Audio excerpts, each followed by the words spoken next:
Je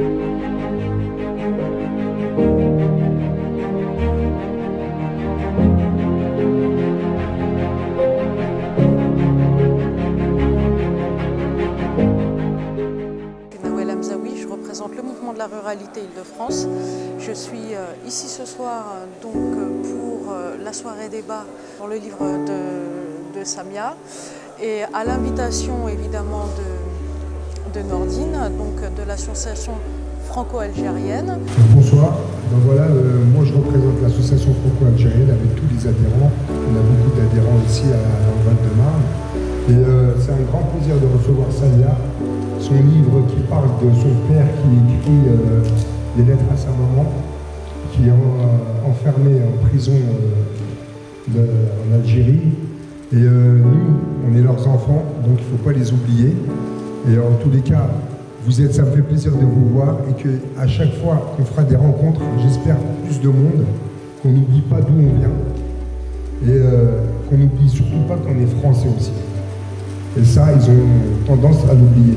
الجالية الجزائرية هنا في فرنسا من أجل التذكر من أجل وقف الترحم على الشهداء الذين سقطوا في مجازر 17 أكتوبر 1961 الذين خرجوا فرحين بالتحرر وبالاستقلال فلاقوا ما لاقوا في سبيل الحرية وفي سبيل استقلال الجزائر فأبى أبناء الأمة الجزائرية أن يلتقوا في هذا اللقاء المبارك من أجل التذكر والترحم على أبائنا وعلى أجدادنا الذين ضحوا من أجل أن تعيش الجزائر حرة مستقلة والحمد لله نحن ننعم في الاستقلال وفي الحرية في بلادنا بسبب هؤلاء الرجال.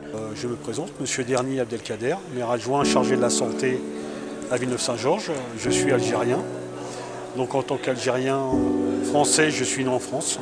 J'aime bien l'histoire parce que, comme je disais tout à l'heure, parce qu'on n'est pas là par hasard. Et le passé explique le présent. C'est-à-dire que quand on revient, on parle de la colonisation qui est aujourd'hui pas trop expliquée à l'école, où on arrête un moment où on est sur Clovis et Charlemagne. Je pense qu'aujourd'hui, il faudrait se rapprocher un peu des réalités de terrain, justement pour pas qu'on cultive la haine. Par rapport à cette date des massacres des Algériens, le 17 octobre 1961. Nordine, je te remercie infiniment de m'avoir invité. Comme je l'ai dit, le devoir de mémoire est impérieux, il est sacré. Donc, nos associations sont amenées à le commémorer pour justement s'incliner à la mémoire de ces jeunes hommes, de ces jeunes femmes qui ont sacrifié leur vie, qui ont bravé les dangers pour que nous soyons, vous et nous, aujourd'hui, vivants. Et là, aujourd'hui, avec vous. Je suis émue, comme à chaque fois que je dois parler de cette histoire familiale. C'est un moment toujours plein d'émotions parce qu'il s'agit de ma propre histoire. Et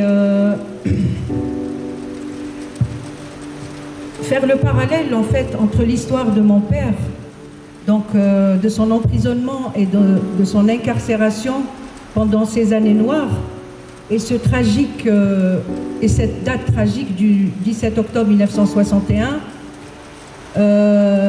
est quand même assez intéressant comme sujet pour faire le parallèle entre ce qui se passait dans ces années 60 et 61.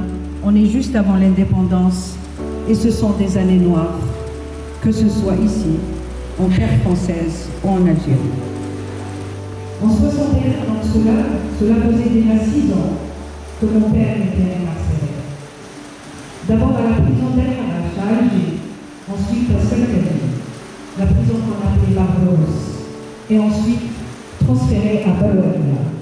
Balouania fait partie de Médéa, à 88 km au sud-ouest d'Alger. Il a été arrêté la première fois alors qu'il avait à peine 34 ans. On était en 1956. Il laisse ma mère et mes frères et sœurs seuls, démunis de toute ressource. Je suis née, moi, le 8e enfant, quelques années après l'indépendance. 11 ans me séparent de mon frère Mohamed Lerhmo. La preuve des séquelles traumatiques, je les ai vécues, mesdames et messieurs, le jour où j'ai montré le manuscrit, on était en 2017, à mon frère qui était déjà malade, qui est décédé pendant la pandémie. Je me souviens de ce jour, quand je lui ai montré le manuscrit, mon frère qui était à la tête d'une grande entreprise, Genutech, avec au moins une centaine d'employés. Comment il a sangloté comme un enfant de 4 ans. Je voudrais préciser avant de finir que pendant les années, mon père a conservé précieusement ses lettres. Je le voyais quand j'étais enfant ouvrir sa mallette, les consulter et refermer cette mallette sans dire un mot. Il s'agissait bien d'un secret de famille, d'une omerta. À sa mort, en 98, je suis allée à son enterrement, j'habitais déjà en France, laissant mes enfants en bas âge. Je suis restée à peine 48 heures. Je ne sais pas comment j'ai eu la présence d'esprit à ce moment-là, d'aller toute seule, malgré toute la douleur, malgré tout ce qui se passait autour de moi, d'ouvrir cette mallette, de prendre ces lettres. En fait, j'étais la seule à savoir, puisque je suis le 8e enfant qui a vécu plus de temps avec mes parents. Je savais où elles étaient, je les ai prises. On était en 1998. Il m'a fallu 20 ans pour les ouvrir, parce que entre-temps, ma vie était entre Alger et Paris, mes enfants étaient petits, je n'étais pas occupée, je n'avais pas l'esprit à reprendre ce fil que j'avais tenu et qui était là. En 2018, j'entame enfin cette écriture et je vais découvrir, phrase après phrase, ce que mes parents, ce que mon père, ce que mes frères et sœurs ont vécu. Moi, l'étrangère à cette histoire, je me retrouve le témoin, a posteriori, découvrir ce trauma familial qui, grâce à l'écriture, va permettre à mes frères et sœurs de se rendre compte de ce qu'ils avaient vécu. On était en 2020. J'ai pu réunir ma famille à Alger autour d'une très belle rencontre mémorable, donc qui a été, on va dire, sauvée par une vidéo. Vous pouvez la retrouver et l'écouter attentivement. Mon frère Lahmo, Mustafa Kamel, a témoigné, Dalila, ma sœur, a témoigné, Hassina, ma sœur, a témoigné, Rania, ma sœur, a témoigné, de mon frère et Mohamed Lahmo, ma sœur Farida sont déjà décédés. Ma sœur aînée Bahia n'a pas pu témoigner, elle était sous le coup de l'émotion. Je remercie infiniment mes enfants, notamment ma fille Neila, mon fils Ali et même Lisa, qui ont participé à la réalisation d'une vidéo que j'ai découverte il y a à peine 1 heure. Je vous assure, ma fille a passé 4 jours. Elle m'a dit, maman, envoie-moi les supports, envoie-moi les photos, je vais le faire pour toi. C'est ce que vous allez découvrir maintenant. Je vous remercie. Mesdames et messieurs.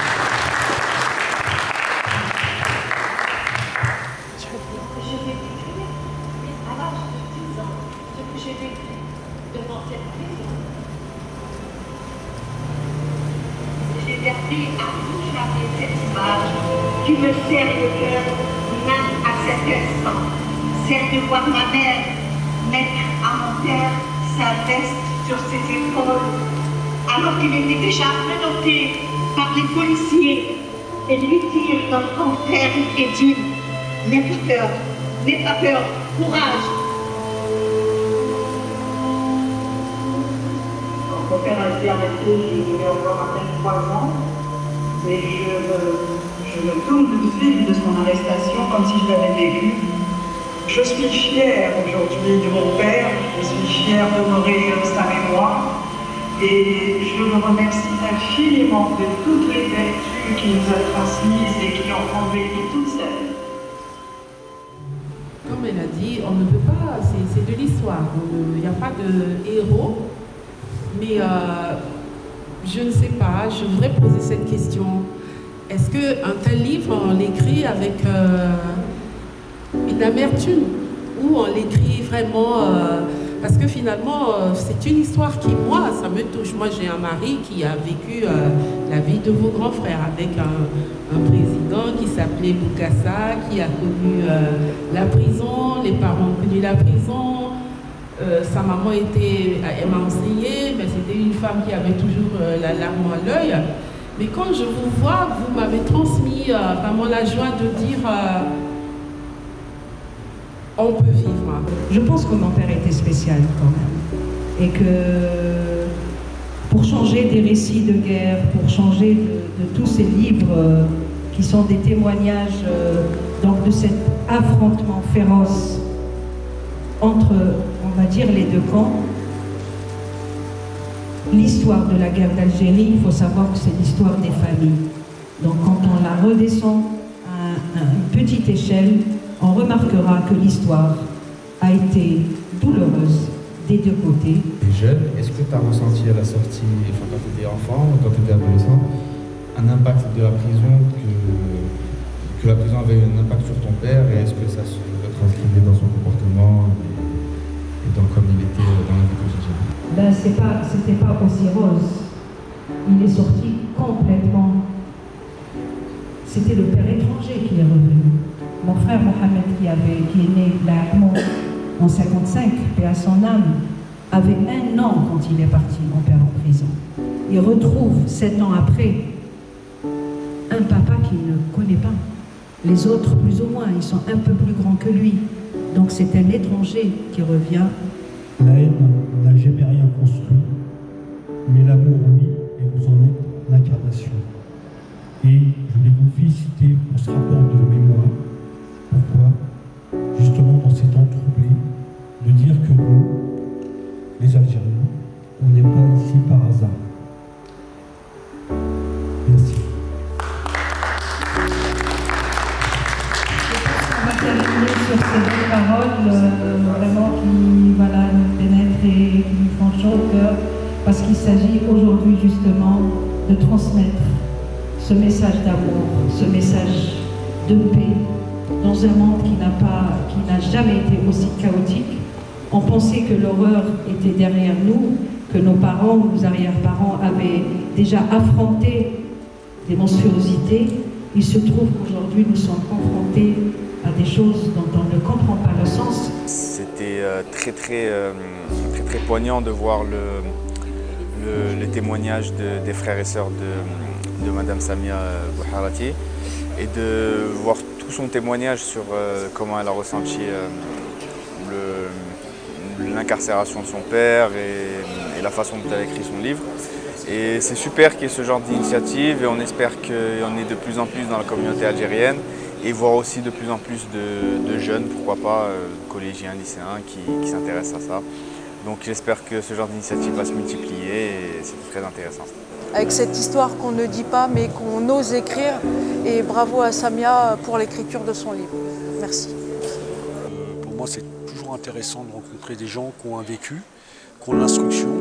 Je dis toujours que la plume est plus forte que le poing. Donc plus les gens liront, plus les gens seront instruits, plus ils seront forts. Parce que c'est une force pour affronter l'avenir. Il ne faut pas oublier qu'on est des Algériens et des musulmans. C'est ça la base. Merci beaucoup. Merci à Samia d'être venue. Merci pour le livre. Merci pour cette rencontre. Merci à tout le monde. Je remercie aussi Abdoul pour la salle. C'est un Algérien qui a réussi, qui est parti de rien. Et il nous prête, fisabilillah, il nous donne gratuitement la salle. Il nous a dit, quand vous en avez besoin, vous pouvez venir. Allez à vous. Maintenant, alhamdoulilah, en France, on est la première communauté, c'est les Algériens. On est solidaires. Merci beaucoup, beaucoup. Je suis trop fier d'être Algérien. Je remercie Adel Foul qui, avec ses moyens, nous a accompagnés pendant toute cette préparation de l'événement. Il est là pour nous, pour en faire justement de cet événement un événement qui sera pérenne, qui pourra être justement visionné, parce que le but est que nos générations, celles des jeunes normalement, puissent avoir des supports pour connaître leur histoire. Pour commémorer la tragique date du massacre des Algériens à Paris, le 17 octobre 1961, l'association franco-algérienne du Val-de-Marne vous convie à une rencontre-débat avec la présence de l'auteur Samia Bouharati sur le livre de son père, Deradi Bouharati, Lettre d'un prisonnier de la guerre d'Algérie. Un témoignage vivant sur la douleur de l'emprisonnement, que seule l'écriture, comme ultime acte thérapeutique, sauvera ce père de famille pour ne pas sombrer dans le gouffre et désespoir s'accrochant